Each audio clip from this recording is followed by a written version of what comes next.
بسم اللہ الرحمن الرحیم۔ امام ضامن کے صدقے میں دیں گے، جو کچھ دیں گے امام رضا کے نام سے دیں گے۔ جو امام ضامن جن کا لقب صرف انہی کو امام ضامن کہا جاتا ہے، آپ امام ضامن جو مانتے ہیں وہ امام رضا علیہ السلام سے منسوب ہے، کیونکہ ضامن آہو ہیں۔ آج امام کے نام پہ جو کچھ دیں گے انشاءاللہ تعالی وہ امام آپ کو اس سے کئی گنا زیادہ پلٹا کے واپس کریں گے۔ ائمہ علیہ السلام کسی کا ادھار نہیں رکھتے، جو آپ ان کے نام پہ خرچ کر دیتے ہیں وہ آپ کو پلٹا دیتے ہیں، کئی گنا ہو کے واپس آتا ہے۔ امام علیہ السلام کے بے انتہا مناقب و فضائل ہیں، لیکن واحد امام ہے جن کو رضا کہا جاتا ہے، امام علی بن موسیٰ الرضا علیہ السلام۔ رضا یعنی جس کی خوشنودی خدا کی خوشنودی ہو اور وہ خدا کی ہر مرضی پہ راضی ہو۔ راضی برضا اللہ، جو اللہ کی ہر مرضی پہ، جو جناب سید الشہداء کا میدان کربلا میں رضن بقضائہ و تسلیما لامر جملہ ہے، اگر اس کا مصداق دیکھنا ہے تو جناب امام رضا علیہ السلام کو دیکھ لیں۔ امام کے بے انتہا فضائل و مناقب ہیں۔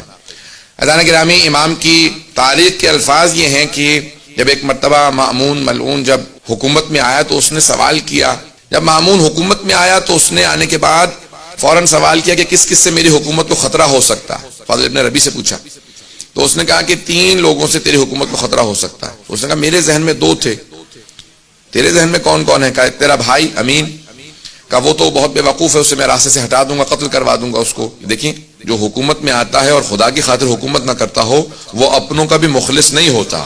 تو کہا کہ اس کا جو وزیر ہے کہ اس کو بھی میں راستے سے ہٹا دوں گا۔ کہا تیرے ذہن میں تیسرا کون ہے؟ کہا علی ابن موسیٰ الرضا علیہ السلام۔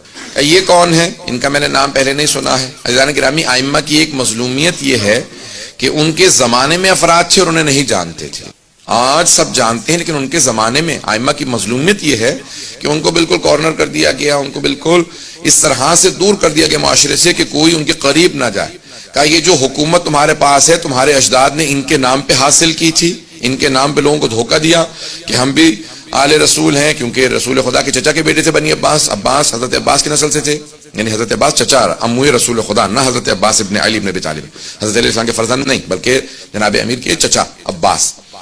تو کہا ان کی نسل سے ہو، تمہارے اجداد نے ان کے نام پہ کہہ کے دھوکہ دے کے حکومت حاصل کی اور اس کے بعد پھر ان کو زندانوں میں رکھا تاکہ لوگ پہچان نہ لیں کون حقدار ہے۔ تو اس نے کہا کہ اچھا تو یہ کیسے ہیں، دیکھنے میں کیسے ہیں، بولنے میں کیسے؟ سن رہے سب لوگ؟ کہا دیکھنے میں کیسے ہیں، بولنے میں کیسے ہیں، جب گفتگو کرتے ہیں علم کیسا ہے؟ کہا کہ جو ایک مرتبہ انہیں دیکھ لے وہ انہی کا ہو جاتا۔ علم ایسا ہے جب کلام کرتے ہر انسان انہیں سننا چاہتا ہے، علم لدنی کے مالک ہیں، کلام ایسے کرتے ہیں کہ ہر انسان مجذوب ہو جاتا ہے، کشش بہت زیادہ ہے، اور ان کے یہ اپنے عصمت کے قائل ہیں، معصوم ہیں، اس لیے ہر طرح کی لغزشوں سے پاک ہیں، ہر طرح کی آلائشوں سے پاک ہیں۔ توجہ کیجئے گا، وہ اپنا عقیدہ پیش نہیں کر رہا تھا، وہ ائمہ کا عقیدہ بتا رہا تھا۔ کہ یہ کہتے ہیں کہ معصوم ہے اس لیے لغزشوں سے بہت پاک ہیں، کہ جو ایک مرتبہ ان سے مل لیتا ہے وہ ان کا ضرور گرویدہ ہو جاتا ہے، وہ ان کا مرید ہو جاتا ہے۔ کہ اور شخصیت کیسی ہے؟ کہ شخصیت بہت وجیح ہے، چہرے پہ جلال ہے، ہیبت ہے، بہت خوبصورت ہے۔ کہ ایک مرتبہ تو دیکھے گا تو بھی معتقد ہو جائے گا کہ ہاں یہ واقعاً زمین کا نہیں آسمان سے نازل ہوا ہوا، عام ہستی نہیں ہے، تو دیکھے گا تجھے خود اندازہ ہو جائے گا۔ کہ اور لوگ اگر ان سے ملتے ہیں قریب ہیں، کہ لوگوں کو ہم نے دور کر رکھا ہے لیکن جتنا لوگ ان سے ملتے ہیں ان سے قریب ہوتے چلے جاتے ہیں۔ کہ کہاں رہتے ہیں؟ کہ مدینہ منورہ میں رہتے ہیں، اپنے جد رسول خدا کے روضے کے قریب رہتے ہیں۔ کہ ان کا وہاں رہنا ہمارے لیے نقصان دہ ہے، کیونکہ جو حج پہ جائے گا مدینہ جائے گا، جو ملے گا وہ ان کا ہو جائے گا۔ کہ ان کو کسی طرح سے خراسان لے آؤ۔ اس وقت مشہد میں نہیں تھا، مشہد امام کی وجہ سے نام رکھا گیا، توس اس کا نام تھا، قریب میں مرو میں جہاں پہ اس کی حکومت کا دارالخلافت تھا، کہا وہاں پہ ان کو منتقل کیا جائے۔ کہا جاؤ جا کے ان کو وہاں سے دعوت دو اور ان کو خراسان منتقل کر دو۔ اور جب لے کے چلنا تو ان کو عماری میں بٹھا دینا۔ کہا عماری میں کیوں بٹھائیں؟ کہا کیونکہ تو نے تو کہا کہ جو ایک مرتبہ دیکھ لے وہ انہی کا ہو جاتا ہے، تو ان کو چھپا کے سفر کروانا تاکہ کوئی دیکھ نہ لے، اور شیعہ علاقوں سے مت لانا، کہیں ایسا نہ ہو انقلاب برپا ہو جائے، لوگ ہمارے خلاف بغاوت کرتے ان کی وجہ سے ہمارے خلاف کھڑے ہو جائیں۔ کہ ان کو کافر علاقوں سے لانا یا ان علاقوں سے لانا جہاں پہ اہل بیت کے ماننے والے نہیں۔ توجہ تو ہے۔ جب سفر شروع ہو گیا، یہاں سے گئے، امام سے کہا کہ آپ خراسان میں آپ کو طلب کر لیا گیا۔ امام نے اپنے سارے بہن بھائیوں کو جمع کیا، بنی ہاشم کو جمع کیا، سادات کو جمع کیا، اور کہا دیکھو جس طرح سے جناب امیر جب گئے تھے نا مدینے سے تو جانتے تھے میں پھر واپس کوفے سے نہیں آؤں گا، جس طرح سید الشہداء گئے تھے جانتے تھے، اس طرح سے میں بتا رہا ہوں کہ میں واپس نہیں آؤں گا، یہ میرا آخری سفر ہے اور اسی کے اندر میری شہادت ہو جائے گی سفر میں۔ اور امام نے سب کو جمع کیا، کچھ وصیتیں کی اور چلے۔ جب سفر میں جانے لگے تو سب بہن بھائی بہت امام کے، خصوصاً حضرت معصومہ جو بہت زیادہ محبت کرتی تھی، بھائی سے ملی، سب بہنیں بھائی رونے لگے۔ امام نے کہا نہیں، آپ لوگ یہیں پہ رہیں اور بعد میں آپ لوگوں کے لیے سفر ہوگا، میں جانتا ہوں۔ اور امام سفر کے لیے چلے گئے، اماری میں بٹھایا گیا، امام کو لے جایا گیا، سفر شروع ہو گیا۔ جب سفر شروع ہو گیا تو اب مختلف علاقوں سے گزر رہے تھے، جو افراد ساتھ چل رہے تھے وہ مامون کے مامور تھے، مامورین تھے جن کو امر دیا گیا تھا، حکومت کے کارندے تھے، حکومت کے کارندے تھے، لیکن سفر میں امام رضا کے تھے، جو ہم سفر رہتا ہے کسی معصوم کا تو وہ معصوم ہی کا ہو جاتا۔ اب سارے مامور تھے حکومت کے، لیکن جب امام کے ساتھ چلنے لگے، کسی نے امام کی عبادت کو دیکھا، کسی نے زہد کو دیکھا، کسی نے عبادت کو دیکھنے کے بعد کہا امام کا چہرہ بتا رہا ہے یہ معصوم ہے۔ اب اکثر مامون کے کارندے امام کے ساتھ چلنے کی وجہ سے امام کے ہوتے چلے جا رہے تھے، جو نہیں بھی مانتے تھے وہ دل میں ماننے لگے تھے۔ اب کئی افراد سے کہا کہ نہیں، ظاہری طور پہ کسی کو نہیں بتاؤں گا کہ میں ان کا ماننے والا ہوں، لیکن اب دل میں امام کو بعض بار دیکھتے تھے مسکراتے کا۔ اب مولا بھی جانتے تھے امام کہا اسے جاتا ہے جو دلوں کے بھید جانتا ہو۔ اب امام کے ساتھ جو حجت خدا ہو وہ جانتا ہے دل میں کیا ہے۔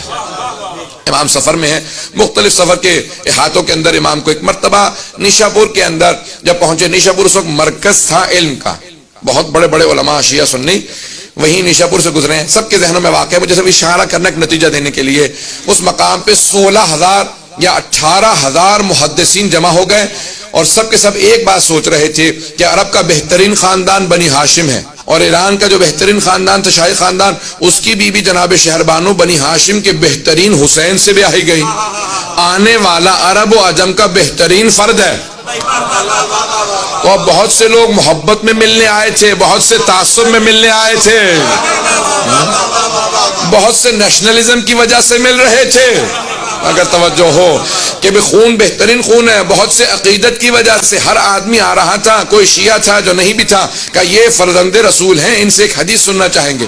جب سارے محدثین جمع ہو گئے تو احمد بن حنبل نے اپنے مسند میں لکھا کہ جب سب محدثین جمع ہو گئے تو سب نے درخواست کی امام رضا سے کہ ایک حدیث اپنے جد رسول خدا سے بیان کر دیں۔ اب امام نے حدیث کو بیان کرنا شروع کیا۔ احمد بن حنبل اہل سنت کے 4 اماموں میں سے ایک امام ہیں، وہ کہتے ہیں کہ امام نے ایک حدیث کی سند کو بیان کیا۔ حدیث کی سند کو وہ سند ہے جسے سلسلۃ الذہب کہا جاتا ہے، گولڈن چین آف نریشن، جس میں تمام کے تمام افراد کہاں معصوم ہیں، اس لیے عصمت کی وجہ سے اسے سونے کی سلسلہ سند کہا جاتا، سونے کا سلسلہ سند جہاں سب معصوم ہیں۔ امام احمد بن حنبل کہتے ہیں، اہل سنت کے امام، وہ کہتے ہیں کہ اس حدیث کے الفاظ کو نہیں، صرف اس کی سند کو اگر دیوانے پہ پڑھ دو گے تو اسے افاقہ ہو جائے گا۔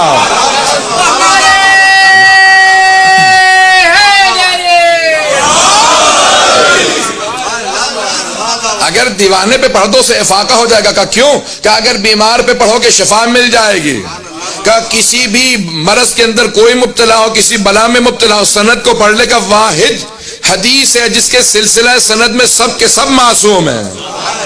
امام نے کہا میں اپنے والد گرامی موسیٰ کاظم سے بیان کرتا ہوں، وہ میرے دادا جعفر صادق سے بیان کرتے ہیں، وہ اپنے والد محمد باقر سے بیان کرتے ہیں، وہ اپنے والد زین العابدین سے بیان کرتے ہیں، وہ اپنے والد حسین ابن علی سے بیان کرتے ہیں، وہ اپنے والد علی ابن ابی طالب سے بیان کرتے ہیں، وہ رسول خدا سے، وہ جبرائیل سے کہ خدا نے کہا۔ ایک مرتبہ امام نے فرمایا کہ اللہ سبحانہ وتعالیٰ کہتا ہے، یعنی حدیث قدسی ہے کہ کلمۃ لا الہ الا اللہ حسنی فمن دخل حسن امن من عذابی۔ حدیث سب کے ذہنوں میں ہے، مجھے صرف نتیجہ پیش کرنا ہے کہ لا الہ الا اللہ میرا قلعہ ہے، جو میرے قلعے میں داخل ہوا میرے عذاب سے بچ گیا۔ امام نے یہ کہا اور آواز دی جس نے مہار پکڑ رکھی تھی، امام نے کہا اونٹنی کو آگے بڑھا دے۔ امام نے پردہ گرا دیا، جیسی اونٹنی آگے بڑھی امام نے سب کو سوچنے پہ مجبور کیا۔ جب سب لکھ رہے تھے سند کو، حدیث کے الفاظ کو، روایت کے الفاظ کو، متن کو سب نے لکھا، قلم روک دیا کہ صرف لا الہ الا اللہ کہیں جنت میں چلے جائیں گے۔ امام نے جب سب کو لمحہ فکریہ دے دیا، سوچنے میں مجبور کیا، تو امام نے دوبارہ کا ذرا رک، ایک مرتبہ عماری کا پردہ ہٹایا۔ امام نے کہا بشروطہا، لا الہ الا اللہ کی کچھ شرائط ہیں، کنڈیشنز ہیں، وَأَنَا مِن شُرُوطِهَا۔ لا الہ الا اللہ کی شرائط میں سے ایک شرط کا نام امام رضا ہے۔